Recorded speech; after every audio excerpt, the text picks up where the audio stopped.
लड़की अपने घर में अपनी मम्मी के साथ थी। उसका पूरा परिवार किसी काम के चलते बाहर गया हुआ था। तभी उसके घर में उसके मामा की लड़की यानी ममेरी बहन आती है जो शादीशुदा थी, और वो कहती है कि मैं बड़ी बहन के यहाँ जा रही हूँ, चलो मेरे साथ घूमने। पहले तो वो लड़की मना करती है, लेकिन जब वो मामा की लड़की जो ममेरी बहन थी उसको ज्यादा फोर्स करती है, और जो उसकी बुआ थी उनको बोलती है कि बुआ भेज दो ना, वैसे भी क्या करेगी घर में रह के, रात भी होने वाली है, शाम का वक्त है, सो ही जाओगे खा पी कर, इससे तो अच्छा है कि मेरे साथ वो घूम आएगी।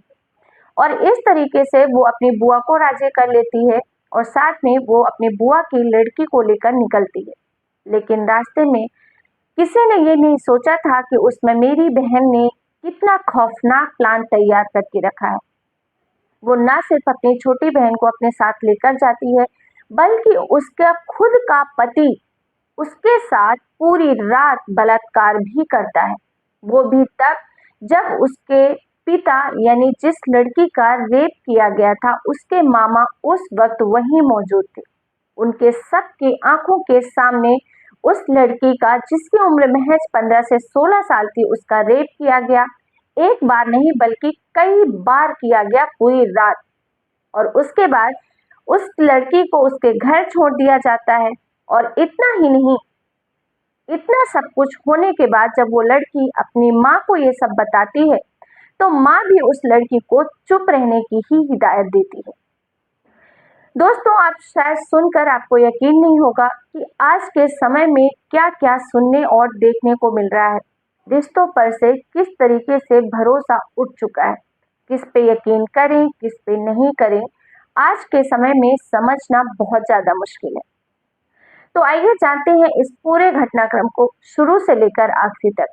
दोस्तों नमस्कार, मैं ज्योति सिंह आपके अपने चैनल क्राइम शूट में आप सभी का हार्दिक स्वागत करती हूँ। दोस्तों, अगर आप मेरे चैनल पर नए हैं तो प्लीज हमारे चैनल को सब्सक्राइब करें, और अगर आप चैनल से रिलेटेड कोई भी आपके सुझाव देना चाह रहे हैं तो जरूर दीजिए। दोस्तों, ये जो सच्ची घटना आपको सुनाने जा रही हूँ ये है मध्य प्रदेश के मऊगंज जिले की, और मऊगंज जिले के अंतर्गत हनुमाना थाना आता है, वहां की ये सच्ची घटना है। बात है 22 नवंबर 2024 की। एक एम्बुलेंस चालक जिसका नाम पंडित होता है, उसके पास लगभग शाम के 5 सवा 5 बजे के आसपास एक कॉल आता है। उसे एक जो लासा गांव है वहां से उसको कॉल था, और उसको बोला जाता है कि लासा गांव में कुछ इमरजेंसी हो गई है, आप एम्बुलेंस लेकर यहाँ आ जाइए। इतना सुनकर पंडित फोन रखता है और तैयार होने लगता है एम्बुलेंस ले जाने के लिए। वो तैयार ही हो रहा था, तभी उसके दोस्त राजेश का फोन आता है। राजेश नॉर्मल पूछता है कि भाई कहाँ हो, क्या कर रहे हो। तो पंडित कहता है कि हूँ तो मैं अभी घर में ही, लेकिन अभी लासा गांव से एक कॉल आया है, वहां कुछ इमरजेंसी हो गई है, तो बस वहीं जाने के लिए एम्बुलेंस लेकर तैयार हो रहा हूँ। राजेश कहता है कि भाई रुको, मैं भी आता हूँ, एक्चुअली अगर तुम लासा जा रहे हो तो मुझे भी रास्ते में उधर ही गांव जाना है, मुझे भी ले चलो अपने साथ। क्योंकि वो पंडित का दोस्त था, पंडित उसको बोलता है ठीक है, मैं रेडी हो रहा हूँ, जितना जल्दी हो सके तुम भी रेडी होकर आ जाओ। और इस तरीके से पंडित अपने घर से निकलता है, और थोड़ी ही दूर पर राजेश जो कि उसका दोस्त था, अपनी पत्नी मंजू के साथ और अपने ससुर के साथ वहां पहुंचता है, और तीनों एम्बुलेंस में सवार हो जाते हैं। एम्बुलेंस में अब 4 लोग सवार थे, जहां एक तरफ राजेश का परिवार, राजेश की पत्नी और उसके ससुर थे, दूसरी तरफ जो एम्बुलेंस चालक था पंडित वो था। वो आगे बढ़ते हैं, लेकिन कुछ दूर जाने के बाद, लगभग 12 से 14 किलोमीटर की दूरी तय करने के बाद, एक जगह पर मंजू बोलती है कि गाड़ी रोको, मुझे यहाँ पर कुछ काम है। जो पंडित होता है वो वहां पर एम्बुलेंस रोकता है, मंजू उतरती है, और मंजू वहां पर बने एक घर में जाती है। वो घर किसी और का नहीं बल्कि मंजू की बुआ का था।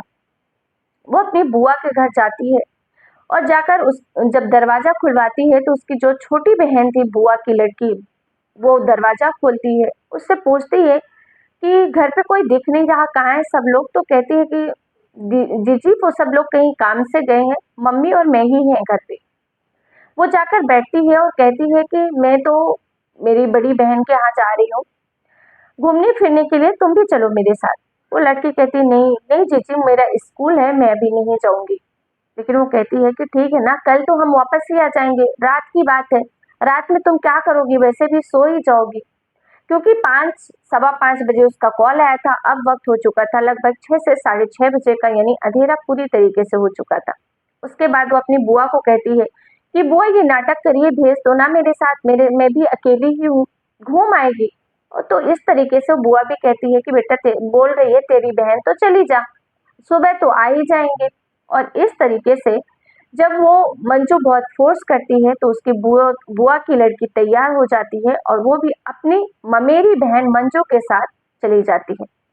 अब जहाँ बुआ की जो लड़की मंजू थी और उसकी बहन, वो दोनों एम्बुलेंस में पीछे की सीट पर बैठे थे जहाँ पर मरीज को लिटाया जाता है, और वहीं राजेश राजेश का ससुर और ड्राइवर आगे थे।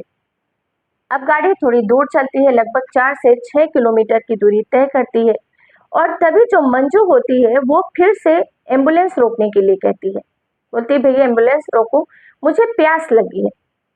और इस तरीके से मंजू एम्बुलेंस से नीचे उतरती है, और नीचे उतरने के बाद वो आगे चलती जाती है, और देखते ही देखते, क्योंकि रात का वक्त था, आंखों से ओझल हो जाती है। और वहां से मंजू को बिना लिए ही एम्बुलेंस वहां से रफ्तार पकड़कर चलना शुरू कर देती है। अब मंजू की जो बुएरी बहन थी, उसे कुछ समझ में नहीं आ रहा था कि ये सब क्या हो रहा है। कि अभी दीदी मेरे साथ थी, वो पानी पीने के लिए कहकर उतर के गई, लेकिन वो वापस ही नहीं आई और गाड़ी भी चलने लग गई। लेकिन वो चुपचाप अकेले पीछे बैठी थी, क्योंकि घर उसके मामा उसकी गाड़ी में ही थे, उसका जीजा था, और इसलिए उसे कुछ समझ तो आ नहीं रहा था, वो आराम से बैठी थी। अब थोड़ी दूर जैसे ही एम्बुलेंस चलती है, लगभग 2 किलोमीटर की आगे पर, और फिर से जो राजेश होता है, यानी कि मंजू का पति, मंजू तो उतर ही चुकी थी, मंजू का पति बोलता है पंडित से कि जरा रोकना गाड़ी 2 मिनट के लिए, मुझे वॉशरूम जाना है। अब पंडित फिर से गाड़ी रोकता है। अब राजेश गाड़ी से नीचे उतरता है, वॉशरूम करता है, और उसके बाद वो कहता है कि एम्बुलेंस के पीछे का गेट खोलो, मैं पीछे ही बैठूंगा। और इस तरीके से पंडित पीछे का गेट खोल देता है और राजेश पीछे बैठ जाता है, यानी कि अब एम्बुलेंस में पीछे के साइड सिर्फ उसकी शाली, जो बुआ की लड़की थी, उसकी बीवी की, वो बैठी थी, जिसकी उम्र महज 15-16 साल थी, और राजेश वहीं बैठ जाता है। और आगे था ड्राइवर पंडित और उसका ससुर, यानी कि जो लड़की बुआ की बैठी थी उसका खुद का सगा मामा। गाड़ी चलना शुरू करती है, लेकिन जैसे ही गाड़ी शुरू होती है चलना, उसी के साथ ही जो राजेश होता है वो अपनी बुआरी साली के साथ छेड़छाड़ करना शुरू कर देता है। पहले तो साली को लगता है कि जीजा मजाक कर रही हैं, अमूमन थोड़ा बहुत जो भी होता है, लेकिन वो मजाक नहीं था, बल्कि इन सब के इरादे बहुत गलत थे, जो कि प्री प्लानिंग तैयार कर चुके थे। अब राजेश उसके साथ जबरदस्ती छेड़खानी शुरू कर देता है, हैवानियत करना शुरू कर देता है। मंजू की जो बुआ की लड़की थी बहन, वो चीखने लगती है, चिल्लाने लगती है, बचाओ बचाओ करती है, मामा बचाओ, क्योंकि उसका खुद का सगा मामा ड्राइवर के बगल में ही बैठा था। लेकिन किसी को उसकी कोई आवाज नहीं आ रही थी, या आवाज आकर भी अनजान बने हुए थे, पता नहीं। अब जो राजेश होता है, उसके मामा की लड़की का पति, यानी जो मंजू उतर गई थी उसका पति, उसके साथ जबरदस्ती करना शुरू कर देता है। एम्बुलेंस के पीछे जो सीट होती वहां उसको लिटाकर उसके कपड़े वगैरह सब निकाल देता है और उसके साथ बलात्कार करना शुरू कर देता है। अब एक बार उसका बलात्कार करने में वो कामयाब भी हो जाता है। उसके बाद वो लड़की बेचारी रोती चिल्लाती रहती है, लेकिन कोई भी उसकी तरफ ध्यान नहीं देता। और इस तरीके से वो जो एम्बुलेंस गाड़ी थी, बहुत ही धीमी धीमी रफ्तार से चल रही थी। शायद या यूं कहे कि सबकी सोची समझी प्लानिंग थी, इतनी धीमे गाड़ी चल रही थी कि किसी को ये शक भी नहीं हो कि गाड़ी खड़ी है रात के अंधेरे में, और जो राजेश अपने कारनामे करतूत कर रहा है उसमें उसको किसी तरीके की कोई प्रॉब्लम भी नहीं हो। और इस तरीके से शाम के लगभग 8 से 8:30 बजे की रात से लेकर सुबह के 5 बजे तक उस बेचारी लड़की का कई बार बलात्कार किया जाता है। दोस्त राजेश का मन यानी कि उसके जीजा का जब मन भर जाता है तो सुबह के लगभग 5 बजे के आसपास उस बच्चे को फिर से उसके घर छोड़ दिया जाता है। बच्ची बहुत ज़्यादा परेशान थी, वो घर जैसे ही वो छोड़ते वो अपनी माँ को सारी बात बताती है कि मेरे साथ आज क्या-क्या हुआ है।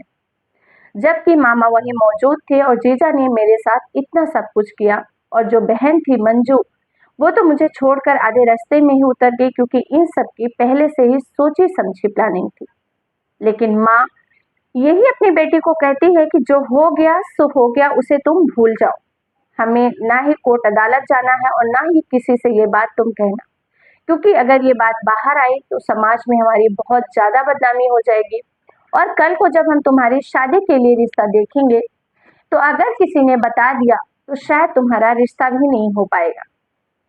और इस तरीके से वो बच्ची अपनी माँ की बात सुनकर खामोश हो जाती है और इस तरीके से लगभग 2 दिन का वक्त गुजर जाता है, लेकिन जो लड़की थी उसकी आत्मा उसको झकझोर देती है। उसकी अंतरात्मा उसका साथ नहीं दे रही थी और वो तीसरे दिन डिसाइड करती है कि मेरे साथ जो भी इतना घिनौनी वारदात हुई है, उसके इंसाफ मुझे मिलना चाहिए।